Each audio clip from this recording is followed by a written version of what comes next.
50 জন আমাকে নিয়ে negative post করবে না, তাহলে আমি কি পলিটিশিয়ান?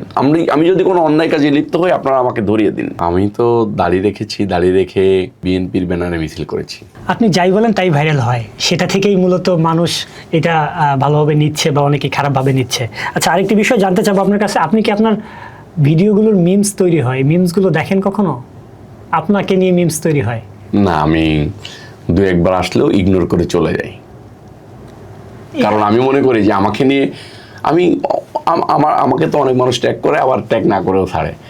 আমি দেখি আমাকে নিয়ে প্রতিদিন প্রায় 5-7 হাজার, 2,000, 3,000, 1,000 মানুষ পজিটিভ ফেসবুকে পোস্ট করে।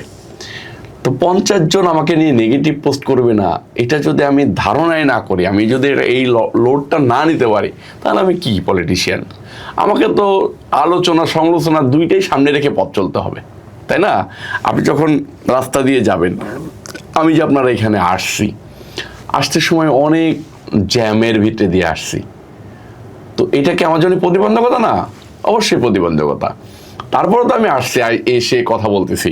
তো আমি যখন রাজনীতি করতে নেমেছি, আমার পক্ষে থাকবে মানুষ, বিপক্ষে থাকবে মানুষ, আমার পক্ষে কেউ কথা বলবে, আমার বিপক্ষে কেউ কথা বলবে, এটা হলো আমার দেখার দায়িত্ব। আর আমার কর্ম আমার করার দায়িত্ব, সেটা যিনি অবশ্যই পজিটিভ কর্ম হয়। আমি সবসময় পজিটিভ মাইন্ডে থাকতে চাই। আমি যেমন আজকে পার্টি অফিসে গিয়ে শত শত মানুষের সাথে বসেছি, আমার নেতাকর্মীদের সাথে বসেছি।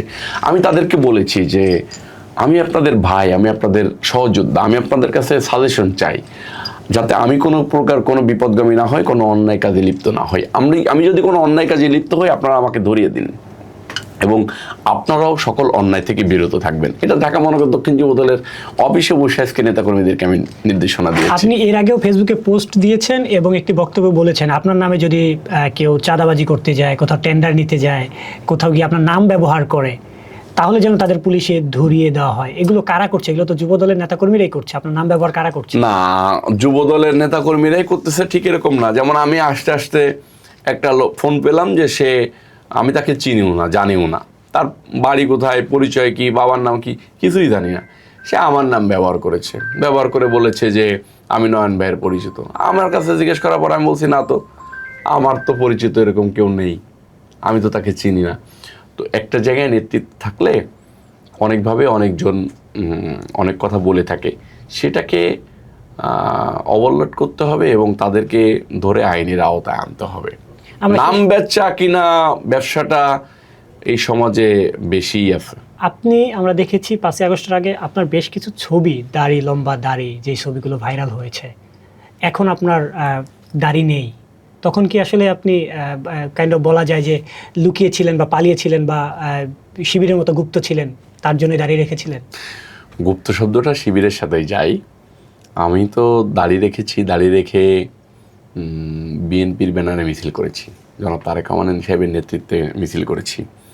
আমার তো দাড়ি থাকা অবস্থায়, গুলিবিদ্ধ অবস্থায় ছবি আছে, যে গুলির এত বড় ঘা রয়েছে, সেই ছবি রয়েছে।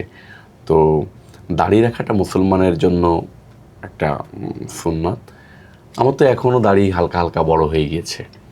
তো ওই সময় যখন আমি সিক ছিলাম, এবং লুকানো অবস্থাতেই সিক ছিলাম, যখন হসপিটালে ঠিকমতো চিকিৎসা করতে পারি নাই, তখন দাড়িটা বড় হয়ে গিয়েছিল। দাড়ি বড় হয়ে যাওয়ার পরে আমার এই মুখে ফাঙ্গাল ইনফেকশন হয়ে গিয়েছিল, যে কারণে দাড়িটা কেটে ফেলতে হয়েছে। এটা চিকিৎসা চলতেছে, ইনশাল্লাহ হয়তো বা ভালো হয়ে যাবে। ভালো হয়ে গেলে আবার দাড়ি রাখার চেষ্টা করব। দাড়ির সাথে গুপ্তর কোনো সম্পর্ক নাই। গুপ্ত তারা যারা নিজের পরিচয়, বাবার নাম পরিচয় গোপন করে ফেসবুকে ফেক আইডি খুলে, গুপ্ত তারা যারা ছাত্রলীগ করে এসে, মানে জামাত শিবির করে ছাত্রলীগ করে, গুপ্ত তারা যারা বলে একটা করে আর একটা।